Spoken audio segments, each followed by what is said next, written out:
मोटा सियार। एक छोटा सा गांव था जहां मालती नाम की एक बहुत ही खुशमिजाज और समझदार बौदी भाभी रहती थी। मालती को बागवानी का बहुत शौक था। उसके घर के पास ही एक सुंदर बगीचा था जिसमें ताजी लौकी, कुमड़ा, कद्दू, बैंगन और टमाटर लदे रहते थे। लेकिन एक समस्या थी।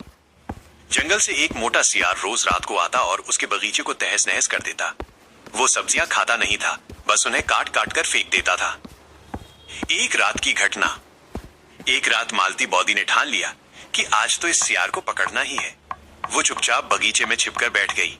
आधी रात को खस-खस की आवाज आई और उसने देखा कि वही मोटा सियार मटकते हुए अंदर आया है। बौदी ने छिपकर देखा कि सियार क्या कर रहा है।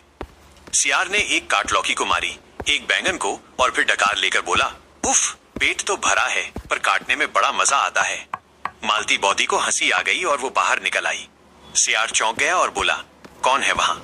बौदी ने मुस्कुराकर कहा, ऐ मोटे बाबू, अगर खाना है तो ढंग से खाओ, बेकार में चीजें बर्बाद क्यों करते हो? सियार का दुख। सियार ने रोनी सूरत बनाकर कहा, बौदी, मेरे दांतों में बहुत खुजली होती है। जब तक कुछ काटता नहीं, चैन नहीं मिलता। बौदी उसकी समस्या समझ गई। बौदी की तरकीब। अगले दिन बौदी ने एक योजना बनाई। उसने सूखे नारियल के कड़े छिलके और लकड़ी के कुछ टुकड़ों को मिलाकर बगीचे के कोने में एक चबाने वाला कोना, च्यूइंग कॉर्नर, बना दिया। रात को जब सियार आया तो बौदी ने कहा, सब्जियों को मत काटो, इस लकड़ी और नारियल को चबाओ।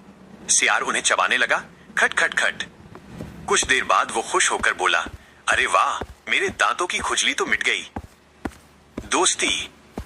उस दिन के बाद से सियार ने कभी बगीचा खराब नहीं किया। उल्टा वो अब बगीचे का पहरेदार बन गया। अगर कोई दूसरा जानवर आता तो वो हुआ हुआ करके उसे भगा देता। गांव के लोग हैरान थे। मालती बौदी कहती थी, गुस्से से नहीं, अक्ल से काम लो तो दुश्मन भी दोस्त बन जाते हैं। मोटा सियार भी अब शान से कहता, चीजें बर्बाद करने से अच्छा है काम का दोस्त बनना।